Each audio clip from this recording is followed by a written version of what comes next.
Here comes the film crew, all the way from Belgium.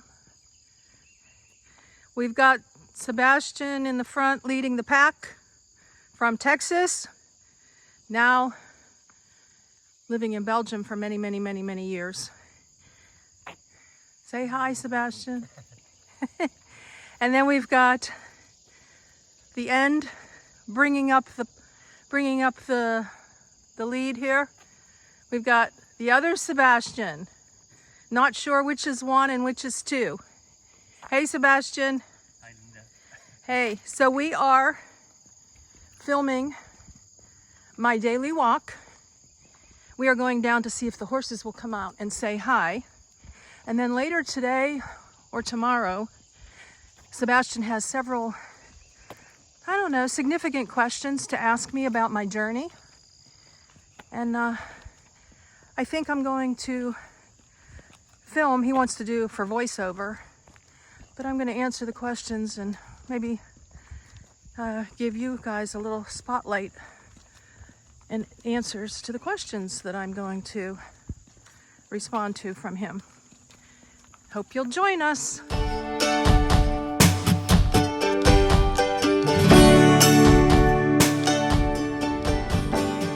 Linda here, Serene and Simple Life. It's the interview day. Sebastien, filmmaker Sebastien, and then first time meeting Sebastien, sound engineer, are both here. And Sebastien, filmmaker, wants to he has like 10 questions he's going to ask me. They're random, like nomad life to tiny life and everything in between. And I thought it would be fun if I videoed while he's doing what's called a voiceover. I'm sure some of you already know that. I don't know that I knew that until I started doing all this, but he'll have clips and then he'll have my voice, but we're not doing any facial stuff. So anyways, have no idea how much of that he will be putting in the documentary, obviously. You know, if he's videoed me 50 hours and the documentary is only 90 minutes and there's 2 other characters, you may see me for 2 minutes. Anyways, you know, I got a lot of cool stuff to say. So before that, Sebastien, you're here already. Hi! Come on over, we can't see you.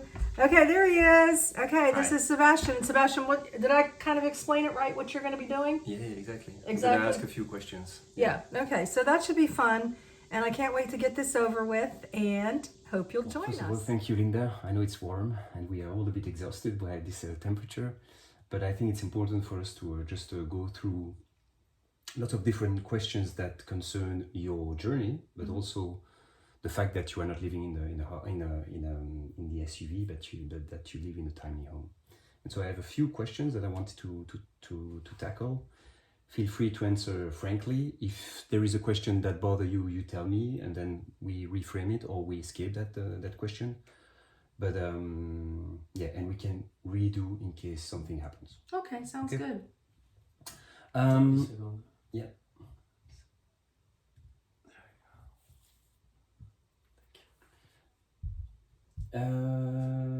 Maybe can you tell me where we are? In my Rocky Pine Retreat tiny home, which I like to refer to as a cabin. And can you maybe explain me the coziness of your place where you live?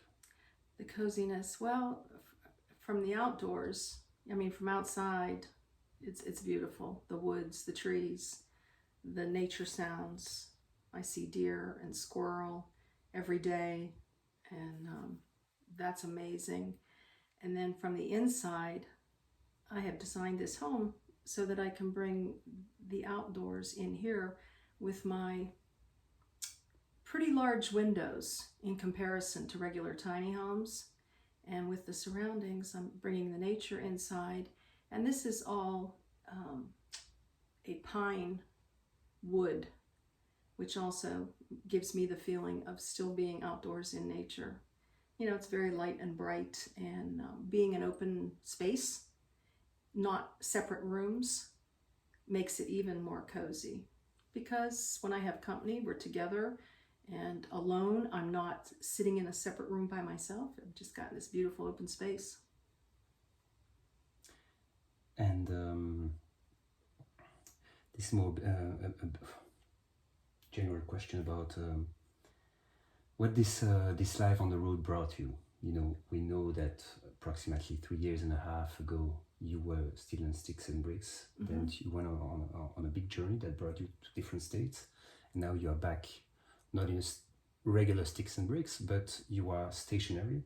And I would like you to explain me a little bit what it brought you to be doing all these years on the road. First of all, it went by so quickly. When you said 3.5 years, I can't even fathom that. It just brought me closer to the Lord. It provided lots of growth and opportunities that I would have never ever experienced in my life had I not gone out on the road. And I even haven't covered 1/10 of what there is to see in the United States, let alone go to any other country. So it filled me to the brim. My cup is overflowing. And then to be able to have a place now to regroup, refuel, renew, to go back and travel some more, it would be really ideal. Coming back to the notion of community, you met lots of people online, but you met also people on the road. Can you maybe speak about the ties between these people, between the nomadic community? I'm not sure I totally understand, but you can let me know if I'm not answering this, what you're thinking. It was awesome to be able to have a channel where I could meet these people in a virtual atmosphere. And then now I have had several of those beautiful people come to visit. And just knowing that I'll go back to where you and I first met and that huge meetup with other like-minded nomads. I have friends for life, and I believe at my age, I think the older you get, the harder it is to continue making friends. You have, especially if you're stationary, you have your neighbors, you might go to church, you might belong to a group, it's closed. When you're in a nomadic world, there could be new friends right around the corner. And once you make that connection, like minds, and there's nothing like being with people that get you. They're not looking like, what are you doing? But they're of the same type of thought process. Those, I'll continue to make friends, and just, feel very blessed because my channel has brought a lot of those friends and the huge meetup too. Did anyone visit you yet when you started to be stationary? Yes, I've had a few people already come to visit. So yeah, and more that they're Linda, gotta get there and see you. So that's really cool. That's heartwarming. When I met you, you started your YouTube channel, and now you are clearly more experienced, I would say. So can you tell me a little bit what it is to be a YouTuber? What it brought to you? If you think about all this journey when you started just clumsily with a smartphone, and now you have a tripod, you are more experienced. Can you speak a little bit about that? Well, I still don't consider myself very professional. There's times when I'm busted that I don't have a mic on. I got a mic on today. Mm-hmm. So, the thoughts of being a YouTuber, well, it's brought me friends for life, like we just mentioned. And I knew that, there's pros and cons to anything when you put yourself out there. But the positives far outweigh the negatives. And not everyone in life is going to like you either. So that's been, as far as being a YouTuber, you have to be ready to accept that. And to know that that's far and few between. Like I said, the pros far outweigh the cons, because I would have never met all these beautiful people that I know, and many who have gifted me with beautiful gifts inside my tiny home, which is a little bit of a bunny trail there. And forever grateful. So just,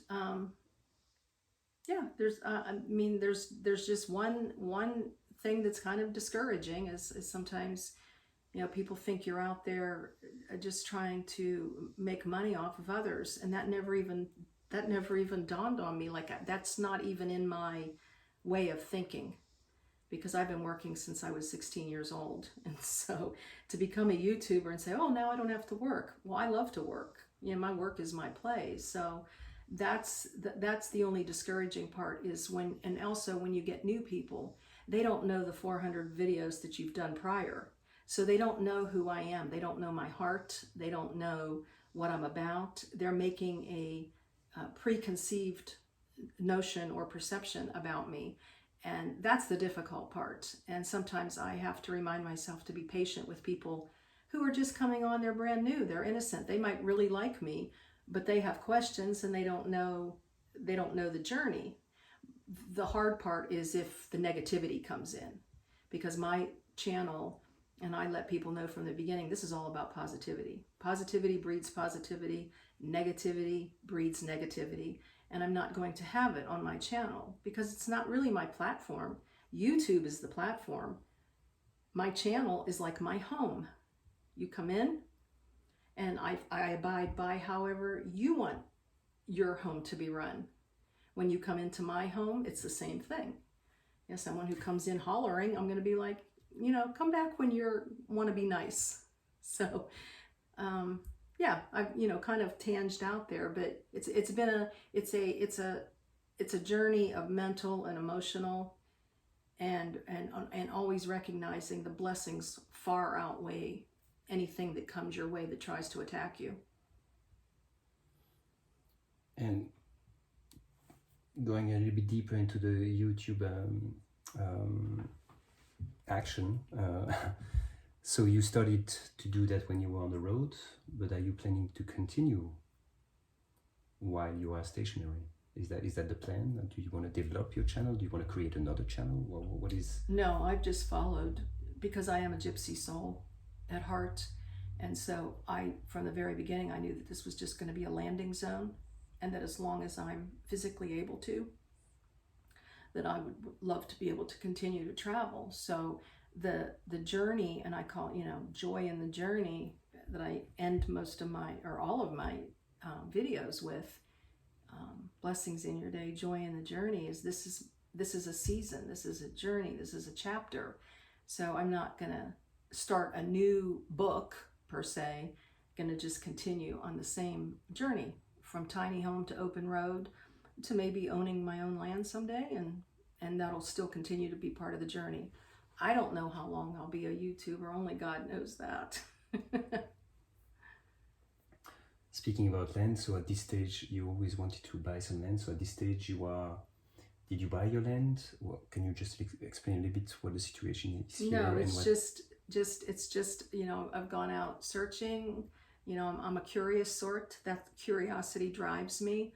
So I'm paying attention to what's out there, and so far it's open. I don't know right now. I'm stationary here now until God opens that door for me to walk through and be able to buy land. And then at that point, because it's easier to sell this right here on the lot, I'll rebuild. Okay. And when we first met at the RTR in 2019, I remember you went on stage. I didn't know even who you were, and you explained to the people there that you had some debts, and that you were somehow you had lots of issues being stationary, living in sticks and bricks. Could you tell us that living on the road helps you to get over all your debts and to be debt-free? Oh, absolutely. Yeah, because I no longer had utility payments. I no longer had a mortgage or rent. And I worked the entire time I was on the road. I worked at stores. I worked as a camp host, did all kinds of cool things, lots of cool experiences. And on top of that, my online business. And of course, YouTube compensates us too. And that's a funny thing. YouTube what was the word that I just said? I can't remember. Compensates us. Can you repeat? Maybe YouTube compensates us. Yeah, YouTube compensates us through advertising. So you personally are not paying me. Of course, the algorithm has helped. The more people you have, the more people frequently watch. Yeah, that's a bonus. But I hope that I'm giving back just as much or more to you by the content that I provide my audience. So, but YouTube has been a source of income too. Not you, but YouTube as a platform. Does that make sense? Yeah, totally. And can we say that your life as like living stationary is the part 3 of your life?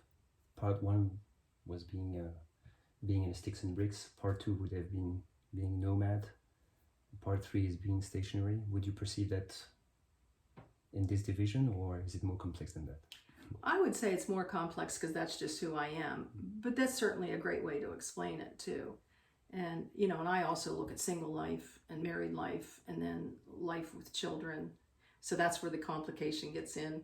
And then life on my own when they're grown up with their own families. And then life again with Linda doing what she wanted to do, which was to go see this big wide world and be of service to others. You know, so God has used me that way. What do you miss? What do you miss the most about your life on the road? The go, see, do, which is one of my, if you call it a mantra or a motto, I'm not sure. You know, I love to drive. It's relaxing.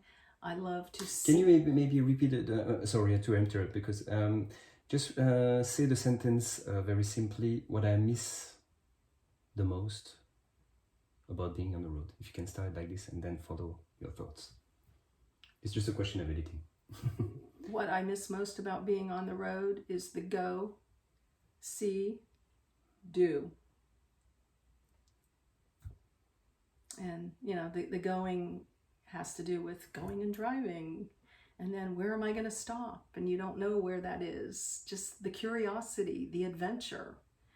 You know, and I'm not an adventurous sort like skydiving, but I am an adventurous sort as far as wanting to know what's out there, not what's in here. I already know what's in here. You call yourself a gypsy nomad. What is the symbolic definition of a gypsy nomad? Well, I added a word to that too, gypsy soul nomad, because I'm not, I don't know much about the gypsy life, and there's positive and negative about that. But a gypsy soul is kind of like the wanderer, a wanderlust, you know, just from place to place. And the nomad is like, you could really say even Jesus was a nomad, you know, traveling with his disciples from place to place, and they didn't have a home to go home to. They were living life off grid. So that's where the nomad part comes in, is even though I wasn't like necessarily camping all the time, I was more of a traveler, but I'm a nomad because I didn't have the modern conveniences like the refrigerator and the flush toilet and the microwave. And people are like, oh my gosh, how could I live without those things? Well, go try it. And we go back to that full circle, that the positives far outweigh the negatives of being a nomad. And so that's part of my enjoyment. I like the challenge, and I like the simplicity. I have a refrigerator packed full of food. Half of it I may not even get to. You can't do that on the road. So I like the simplicity of, there was times when I didn't even have a refrigerator. So cans of tuna worked, you know, and it was good. It was good. The simplicity. What is the next dream that you have in mind that you wish to fulfill? you know what, I don't want to get too far ahead of myself, because I can easily even go ahead of God. So it is the buying the land that, you know, and then reconnecting with friends on the road, which that's another thing I forgot to mention, is that I miss that spontaneity of meeting people on the road. And you are really limited, as I talked about before, when you live in sticks and bricks. I've got a community of friends here, but I have closed myself in. When you go out on the road, you never know. I mean, I talk to people when I was hiking. Everywhere I go, there's beautiful, beautiful, friendly people. And so my next dream is to be able to buy land, because that's going to provide me the opportunity to go see do. Whereas now I have a lease payment, which is I own my own home outright. You know, I saved money for this, my very own money, not your money. I saved, and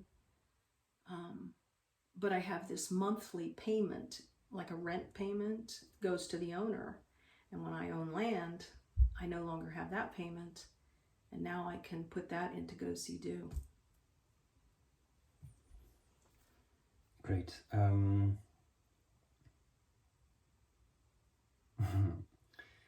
How safe do you feel here compared to Happy Haven? I asked you that yesterday. Well, do you feel safer here, or? Well, there's a little difference. Okay, when you're out on the road, and always in life, faith over fear is how I like to look at things. That's a real short and sweet statement, but it's really packed full. You can let fear dictate your life and never take a move, because you don't know what's behind you. You don't know what's over there. You don't know what's alongside you. So you got to stay pretty close to yourself. When you let go of fear, the only thing left is faith. And it is biblical. I think I read one time, like over 150 times in the Bible, maybe more, where God says, do not be fearful. Do not be fearful. I've got you. And so when you internalize that, I couldn't enjoy my life out there if I carried fear in a suitcase with me. As far as safety, you just be aware of your surroundings. Be smart, you know. They say we've got that God-given intuition. If you feel something isn't right, and as a nomad, you turn on the keys and you go. Now I will tell you, in the realms of being smart, when I was at a rest area, I didn't wind all my windows or pop on. Well, back in the day, we wound them. Now you just hit a button, you know, put the windows down and be in a rest area where I know there's all kinds of people coming and going, and maybe people that are on things or something. So no, I had to keep my windows up. There was a couple hot nights where I was like, forget it. You know, if the axe murderer comes in, so be it. God's got my timing anyways, because it was too hot to have them up. But for the most part, windows were up as I went to bed, or just cracked. Here, in this beautiful community, I open the windows at night and keep them open all night. And I've not lived in too many places in my life where I felt, I've been in the city, you know, to keep your windows open all night, because you didn't know who was out there, and so you wanted to just be safe. Just like you put locks on your doors.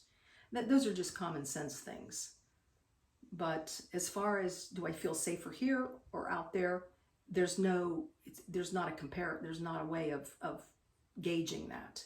Because when you choose the nomad life, you have to absolutely let go of fear, or it'll crush you. It'll just stifle you.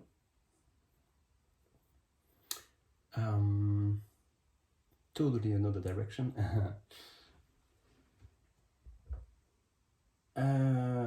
So you have been a single mom for many, many years, and can you speak a little bit about like meeting a partner on the road? Is it something that was conceivable? Is it something that you were somehow looking for or expecting? Or can you speak a little bit? You don't have to go into the details, but you know, how do you perceive that? Well, I think that's definitely more of a challenge. And because I chose to live in an SUV and not a van made for two, that too crowded. I never wanted a class C or a B or an A, and I wanted to travel simply. And so it didn't, my journey was to be out there and let God use me, and he blessed me in so many ways in return so it wasn't something, and I did make a video when I was coming back this way that I was like, wow, now that I'm stationary, it's easier to meet somebody. But it's not, it's just, if it's gonna happen, it's gonna happen. Would I like to be with somebody? Of course, we all like to be with somebody. We all like somebody with skin to be with us, but I choose contentment and choose to be happy no matter what, because I've already been blessed more than I've ever been deserving of. So.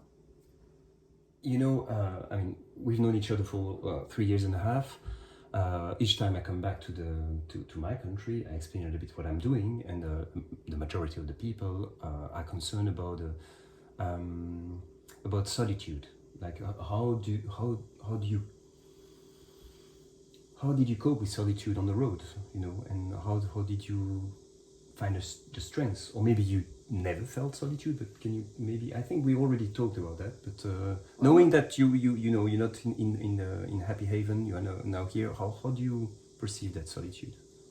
Well, I'm thinking you're speaking of solitude as being alone, being by yourself. Is that what it means? Because solitude can be a really beautiful thing, and I have been blessed as well as chosen that I have both in my life. I have solitude when I need it, and then when I need to be with people, I can be with people. I'm here in the community now, and then when I was on the road, making new friends, which we've definitely covered.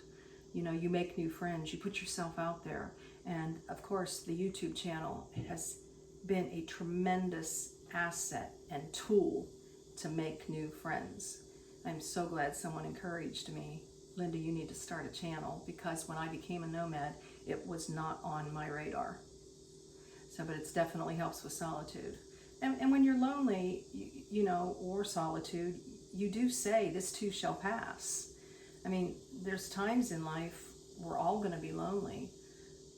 Think about all the old people in rest homes and places like that. And now that's serious loneliness, because they don't have the option to go see do. When you get lonely, get up and go, or go, volunteer and help somebody, because that will certainly take the edge off of your loneliness when you get off of yourself and you focus on others. But I'm glad that you said it, that solitude can be beautiful. Mm-hmm. Can you maybe rephrase that? How is it beautiful according to you? How is solitude can be very positive? Well, solitude is when you turn off all the noise in your head and you can listen to God speaking to you. You can hear nature.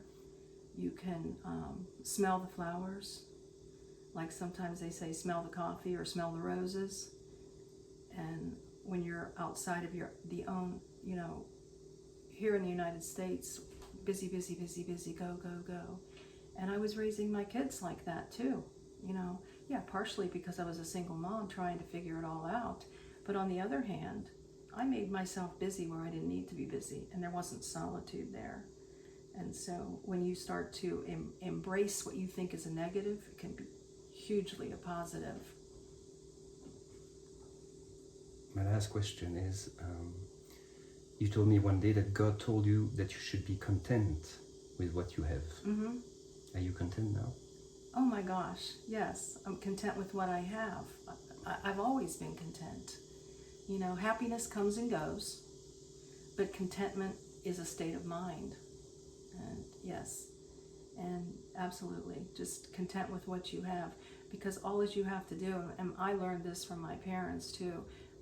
My mom used to say, there's always somebody worse off than you. So when you start thinking about what you don't have or why things aren't going the way you want them, you just need to turn your head and think about somebody else who doesn't have what you have. And it'll definitely change your mindset for the better. Do you have anything to add? No, Sebastien, because I loved when you said this is the last question, even though they were really, really fun questions. The babbling brook is done. Thankful that you are here too.